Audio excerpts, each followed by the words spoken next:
Salam saudara, selamat pagi, semangat pagi, apa kabar? Tentu saya berdoa dan berharap saudara sekalian dalam keadaan sehat walafiat, tidak kurang satu apapun. Baik, kita lanjut saja, kita mulai, kita buka pertemuan kita pada pagi hari yang indah ini dengan doa. Mari kita satukan hati kita berdoa. Kembali kami tak henti mengucap syukur Tuhan karena kebaikan-kebaikan yang Kau limpahkan atas kami. Kami mengucap syukur pagi hari ini Tuhan masih memberikan napas kehidupan bagi kami, kesehatan yang prima, tuntunan, penyertaan, kekuatan, pengurapan, bahkan berkat-berkat Tuhan yang Tuhan curahkan bagi kami. Kami juga mengucap syukur karena Tuhan memperkenankan kami untuk kami boleh dengar-dengaran dengan suara Tuhan. Dan biarlah kiranya kuasa firman-Mu kembali mengalir atas kehidupan kami Tuhan, sehingga kami dibugarkan kembali roh, jiwa, bahkan tubuh kami Tuhan. Dan berbicaralah ya Allah melalui hamba-Mu kepada setiap umat-umat-Mu Tuhan, sehingga kami menjadi mengerti maksud, kehendak, tujuan Allah dalam kehidupan kami masing-masing. Dan pengenalan kami akan Tuhan juga hari lepas hari semakin sempurna di dalam nama Tuhan Yesus.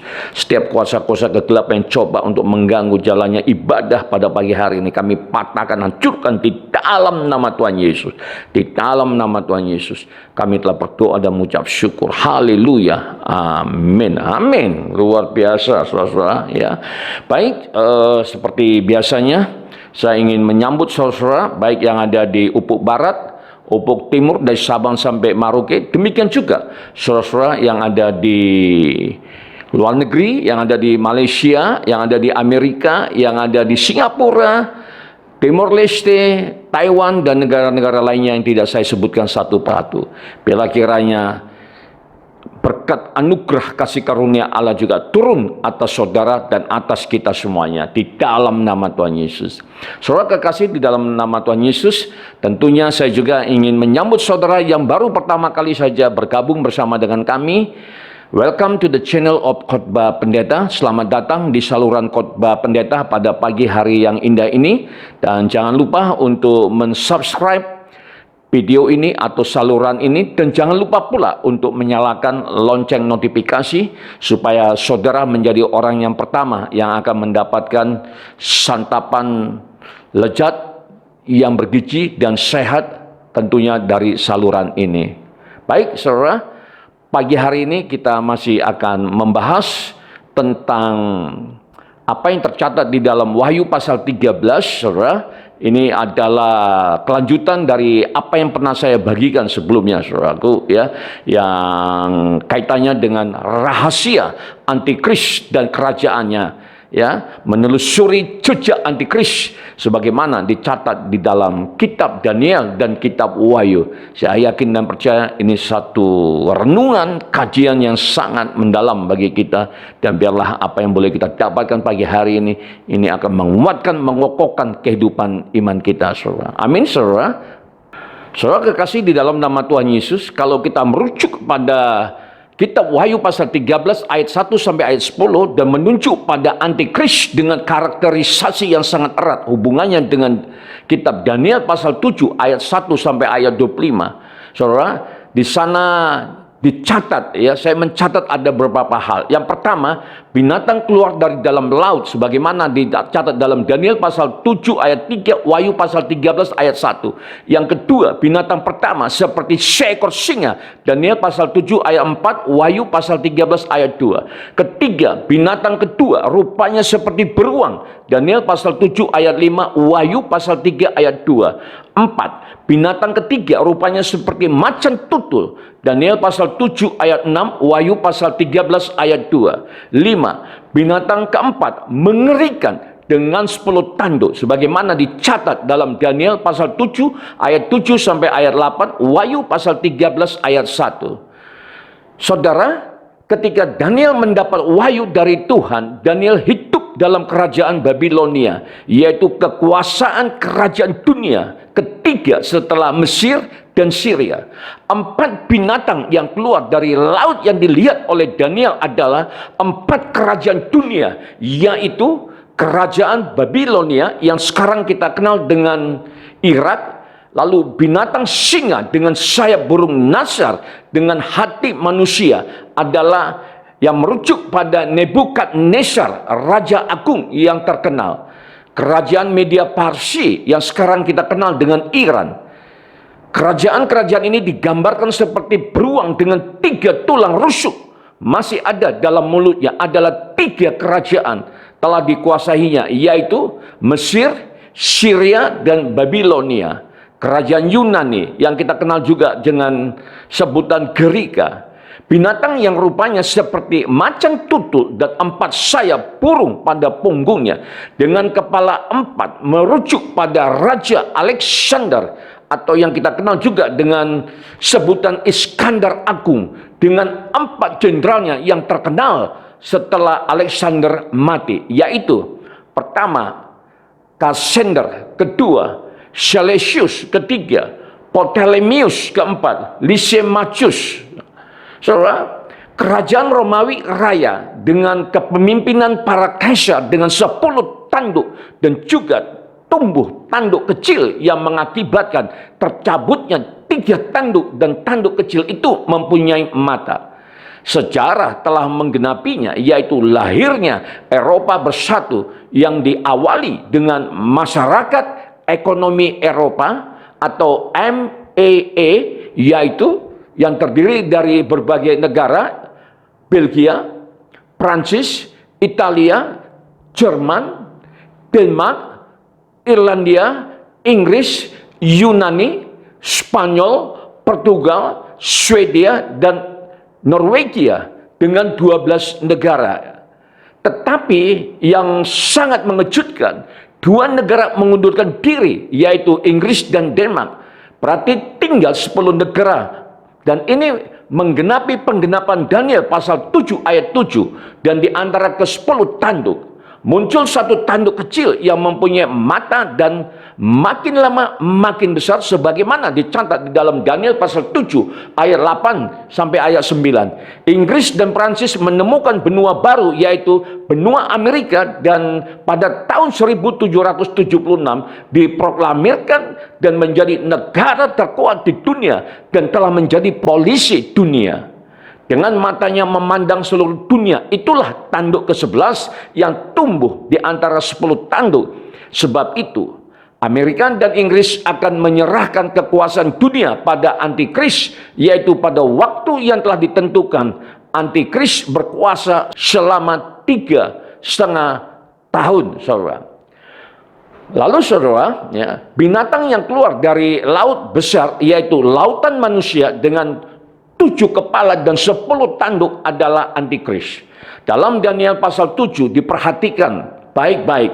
Binatang pertama 1 kepala, binatang kedua 1 kepala, binatang ketiga 4 kepala, dan binatang keempat 1 kepala dengan 10 tanduk. Berarti jumlah keseluruhan keempat binatang itu berjumlah 7 kepala dengan 10 tanduk. Dialah yang dimaksud dalam Wahyu pasal 13 ayat 1 sampai ayat 2, yaitu 7 kepala dengan 10 tanduk. Dan binatang inilah yang dikatakan dalam Wahyu pasal 17 ayat 11, yaitu binatang yang pernah ada dan sekarang tidak ada. Karena binatang sekarang adalah perpaduan dari 4 binatang dalam Daniel pasal 7, yaitu antikris. Saudara kekasih di dalam nama Tuhan Yesus, antikris adalah raja ke-8 dunia, yaitu mulai dari 1 Mesir, 2 Syria, 3 Babilonia, 4 Madai Parsi, ke-5 Yunani atau kita kenal dengan Gerika, ke-6 Romawi Raya, dan penguasa dunia ke-7 adalah negara Anglo-Saxon yang dipimpin oleh Amerika dan Inggris. Sedangkan 10 tanduk dalam Wahyu pasal 13 adalah 10 raja yang belum pernah berkuasa dan akan lahir dari kerajaan antikris, sebagaimana dicatat di dalam Wahyu pasal 17 ayat 12, yang akan diangkat oleh antikris, yaitu 10 mahkota pada 10 tanduk dalam Wahyu pasal 13 ayat 1. Percaya atau tidak, Amerika dan Inggris akan berakhir kekuasaannya, dan akhir dari kekuasaan dunia ke-7 akan muncul pemimpin yang akan menyerahkan kepemimpinan dunia pada kekuasaan dunia ke-8. Dan kekuasaan beralih pada penguasa dunia ke-8, yaitu kerajaan antikris yang hanya sebentar saja, yaitu selama 3,5 tahun, sebagaimana dicatat dalam Daniel pasal 9 ayatnya yang ke-27. Saudara kasih dalam nama Tuhan Yesus, yang Maha Kuasa akan menangkapnya dan melemparkannya ke lautan api. Daniel pasal 7 ayat 26, kekuasaannya dicabut dan dimusnahkan. Wahyu pasal 19 ayat 17 sampai ayat 20, binatang itu dan nabi palsu ditangkap oleh penunggang kuda putih. Itu ialah anak domba Allah dan melemparkan mereka hidup-hidup di lautan api yang bernyala-nyala. Demikian juga kalau kita merujuk pada Wahyu pasal 13 ayat 4. Saudara, ya, di sana dikatakan, dan mereka menyembah naga itu karena ia memberikan kekuasaan kepada binatang itu. Dan mereka menyembah binatang itu sambil berkata, siapakah yang sama seperti binatang ini? Dan siapakah yang dapat berperang melawan dia? Wahyu pasal 13 ayat 3. Dunia mengikut antikris, binatang yang keluar dari laut, dan yang menyembah dia, sebab dia telah menerima kekuasaan yang besar, tahta dan kekuatan. Maka mereka menyembah binatang itu sambil berkata, siapakah yang sama dengan binatang itu? Dan siapakah yang dapat melawan dia? Saudara, ini sesuatu hal yang luar biasa yang boleh kita pelajari pada pagi hari ini. Antikris adalah manusia, iblis, yaitu iblis yang menjadi manusia. Sebab iblis meniru Yesus Kristus adalah firman menjadi manusia.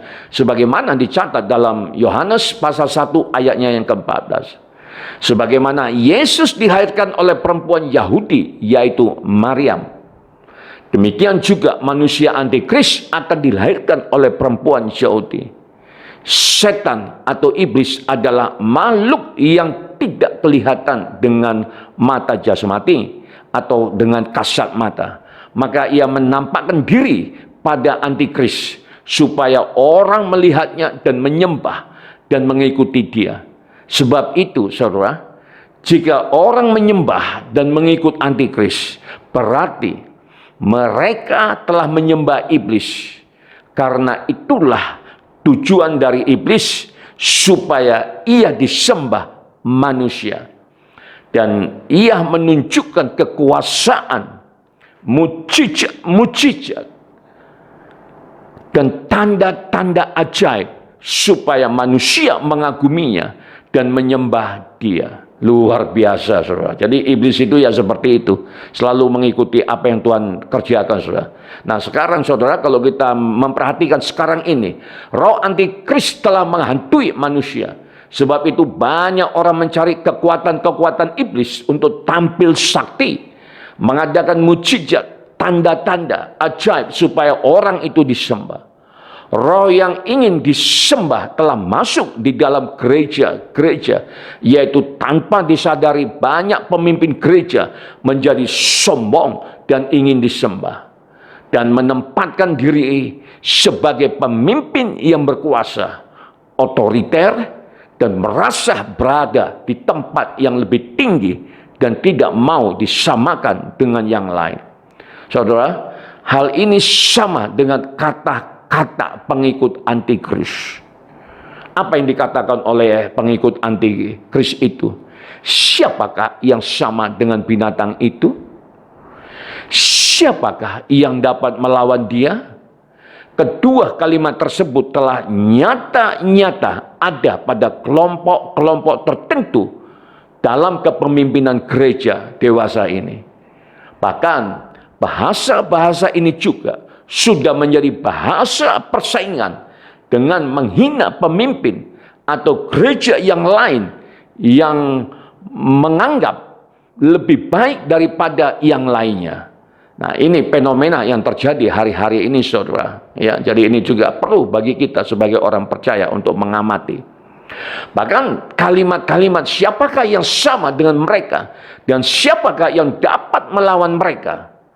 Kalimat-kalimat tersebut telah mendapat tempat pada umat manusia dalam kelompok-kelompok masyarakat yang dihantui oleh roh antikris. Walaupun pergerakan roh antikris semakin nyata sekarang ini, saudara, saya katakan jangan takut. Tapi mari kita semua orang percaya membangun kehidupan rohani menjadi pilihan-pilihan Tuhan. Sebab orang-orang pilihan Tuhanlah yang menahan roh antikris untuk bereaksi sebelum waktunya yang ditetapkan Tuhan, sebagaimana dicatat di dalam 2 Tesalonika 2 ayatnya yang ke-6. Amin, saudara. Sekarang mari kita melihat apa yang dicatat di dalam Wahyu pasal 13 ayat 5. Dan kepada binatang itu diberikan mulut penuh kesombongan dan hujat. Kepadanya diberikan juga kuasa untuk melakukannya 42 bulan lamanya. Saudara kekasih dalam nama Tuhan Yesus, setelah antikris diberikan kekuatan, kuasa yang besar, tahta oleh iblis, maka mulutnya penuh dengan keangkuhan dan hujat melawan Tuhan untuk memuaskan nafsunya selama 3,5 tahun. Mengapa hanya 3,5 tahun? Itu kan menjadi pertanyaan yang besar, saudara. Nah, itulah kesempatan bagi oknum antikris berkuasa yang dibatasi oleh Tuhan. Sebab segala kuasa dalam tangan Tuhan, baik di surga maupun di bumi. Sebagaimana dicatat di dalam Matius pasal 28 ayat 18, Filipi pasal 2 ayat 10 sampai ayat 11. Sementara antikris menghujat Tuhan, maka Tuhan menghajar dengan peniupan 7 sangkakala dan 7 murka Allah pada zaman kerajaan antikris selama 3,5 tahun. Hal ini telah dinubuatkan oleh Nabi Daniel dalam Daniel pasal 7 ayat 25. Di sana dikatakan, ia akan mengucapkan perkataan yang menentang yang maha tinggi dan akan menganiaya orang-orang kudus milik yang maha tinggi. Ia berusaha untuk mengubah waktu dan hukum, dan mereka akan diserahkan ke dalam tangannya selama 1 masa dan 2 masa dan setengah masa. Daniel, raja itu akan berbuat kehendak hatinya. Ia akan meninggikan dan membesarkan dirinya terhadap setia Allah, juga terhadap Allah yang mengatasi segala Allah. Ia akan mengucapkan kata-kata yang tidak senonoh sama sekali. Dan ia akan beruntung sampai akhir murka itu. Sebab apa yang telah ditetapkan akan terjadi. Saudara kekasih dalam nama Tuhan Yesus, mari kita masuk lebih dalam lagi, saudara. Kita buka Wahyu pasal 13 ayat 6. Saudara, di sana dikatakan, lalu ia membuka mulutnya menghujat Allah, menghujat namanya, serta segala yang mendiami surga itu dengan keangkuhan, sebab antikris telah berkuasa serta menganggap dirinya Allah dalam tanda petik yang disembah, maka ia menghujat Allah, yaitu Bapa, Anak, Yesus Kristus dan Roh Kudus. Kemahnya adalah arasi, tempat kediaman Bapa. Saudara kekasih di dalam nama Tuhan Yesus, dan semua yang diam di surga, demikian roh antikris telah bekerja dan ke seluruh bumi menyusup pada setiap sendi-sendi kehidupan manusia, menampakkan jati dirinya baik secara nyata maupun terselubung, membentuk sekte-sekte tertentu, kelompok-kelompok radikalisme dengan alasan agama. Nah ini saudara, apa yang terjadi hari-hari ini saudara, dan itu nyata sekali. Saudara kekasih di dalam nama Tuhan Yesus, kalau kita memperhatikan lambang-lambang binatang dan lambang 666 pada kelompok-kelompok tertentu untuk menguasai dunia ekonomi, roh-roh hujat, dan manusia saling menghujat satu dengan yang lain, yang didasari oleh keangkuhan manusia karena kekuasaan, kekayaan, kekuatan, dan lain-lain. Roh-roh hujat juga menyusup pada kelompok kelompok gereja antara lain menghujat manifestasi Roh Kudus, keangkuhan sebagaimana jemaat Laodikia, demikian juga roh zina dan suap pada jemaat Pergamus, roh zina dan penyembahan berhala menyusup jemaat Tiatira, roh kemakmuran duniawi sebagaimana jemaat Laodikia, roh pembohong, pelahap, binatang buas yang malas menyusup jemaat di Kreta sebagaimana dicatat di dalam Titus pasal 1 ayatnya yang ke-12 sampai ayatnya yang ke-13. Roh hujat menyusup pada manusia. Roh tidak mengakui Yesus Kristus telah datang sebagai manusia sebagaimana dicatat dalam 2 Yohanes pasal 1 ayatnya yang ke-7. Roh yang tidak mengakui Yesus adalah Kristus sebagaimana dicatat dalam 1 Yohanes pasal 4 ayatnya yang ke-3.